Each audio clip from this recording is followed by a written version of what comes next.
Joining me now is a senior advisor to the Trump campaign, Jason Miller. Jason, happy Caucus Day to you, sir. Great to be with you, Chuck. 8 years ago today, you were with another campaign, and you were with the campaign that won the caucuses. Perhaps you will be known as the strategist that knows how to be with the winning candidates. But do a little compare and contrast. You were on the other side. You knew what a caucus campaign organization looked like, a good one, and you knew what one you thought was weak looked like. Compare Trump today to 8 years ago, compare DeSantis today to Cruz.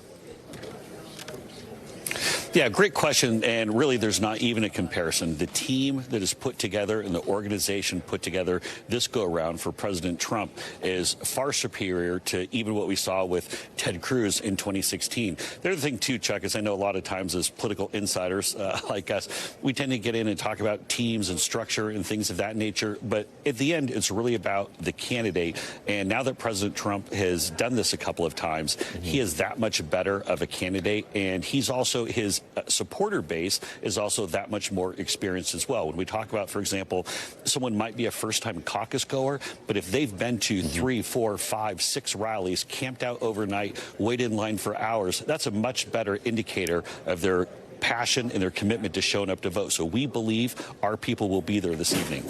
Why do you think that Bob Vander Plaats's ability to organize evangelicals against Trump this time has fallen? It looks like it's falling flat compared to 8 years ago. Yeah, well, I think the Republican Party is now the party of President Trump. I mean, it's as simple as that. And President Trump, with his record as the most pro-life president in our nation's history, the conservative Supreme Court justices, the way that he delivered for the pro-life community, I think is big. That's why President Trump continues to lead in survey after survey with evangelicals. But it's also not just with evangelicals. You look all across the Republican Party, and President Trump is showing, because of the polling, that he can beat Biden, that people want a winner. They want someone back. They want to get the White House back. How do you turn that around? They have that confidence with President Trump. They don't have that confidence with the other candidates. If you don't get 50% tonight, isn't that a huge setback, not just a small one? The reason I say it is that this is a test of sort of the most devoted part of the party, right? People that will show up for caucuses, these are your true party goers, your party rank and file, people that are more than just a number on a spreadsheet. If you don't get 50% tonight, is that a red flag for you or a yellow one? Chuck, don't go and try to raise expectations on me. A win is a win, and we're going to be happy with a win. Now, many people point out the fact that there's never been a winner by more than, 12.5 points. That was in 1988 in the margin between first and second. Nobody has ever gotten over 50%. So there are plenty of records that are out there. We're going to be happy with a win. Then we're going to go to New Hampshire, do the same thing there, and then on to victory after that. It's been notable over the weekend. It's almost like you have a going out of business sale. Endorse Trump now or don't endorse. Is there a penalty for endorsing after Iowa? Or is there a reward for endorsing before Iowa? Yeah, I think, well, a lot of it is people want to be with a winner. And people look at President Trump and say, he is a winner. He is going to win the Iowa caucuses. And people want to be on board. And I think we're going to see, even as we continue with some of the other primary contests, New Hampshire and beyond, there'll be a similar effect with people who maybe hadn't gotten on board. But did you guys send the message that the president would be frowning upon anybody that didn't join before Iowa? That he'd take note of who was with him before and after? Much more of an organic push. I mean, you see a lot of the elected officials saying, you know what, I was with President Trump before. He's going to win this thing. I've always had a good relationship with him, so let's go ahead and make it official. Maybe some of the folks may have been waiting or saying, I don't want to get out there too early. Now they're saying he's going to win. He's going to be the winner. I want to make sure that he knows that I'm on board. And so the momentum is everything's coming up Trump right now. You know, it's notable to me, though, that every major Iowa Republican has not supported the former president. What do you make of that? The governor, the senators, the Republican congressional delegation, not a one of them. Why didn't one of them get on board, do you think?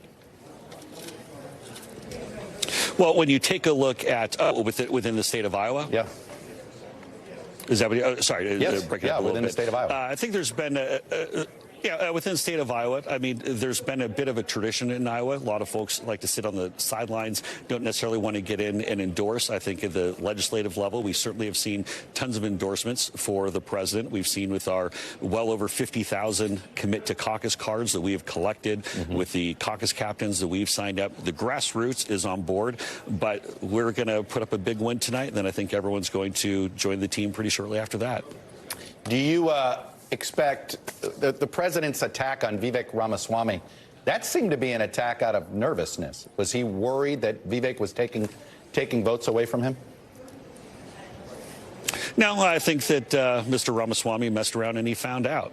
And quite frankly, when you had that picture that Vivek posted on Twitter of the people saying, "Save Trump, vote Vivek," that's just nonsense. As President Trump said, he's trying to be a little bit too cute, and someone might be have supportive things or positive things to say about the president, but between those T-shirts, between the video, the hot mic moment where Vivek was caught talking to the lady and trying to, I mean, for lack of a better term, Chuck, he was trying to con this lady into thinking that the only way to help President Trump was to vote for him. Enough of this charlatan type nonsense. I mean, this is the first contest. You're running for president. Enough of the funny business. And as we saw with President Trump, he made sure people knew what he thought.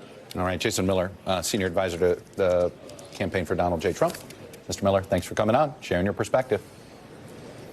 Thanks for watching. Stay updated about breaking news and top stories on the NBC News app or follow us on social media.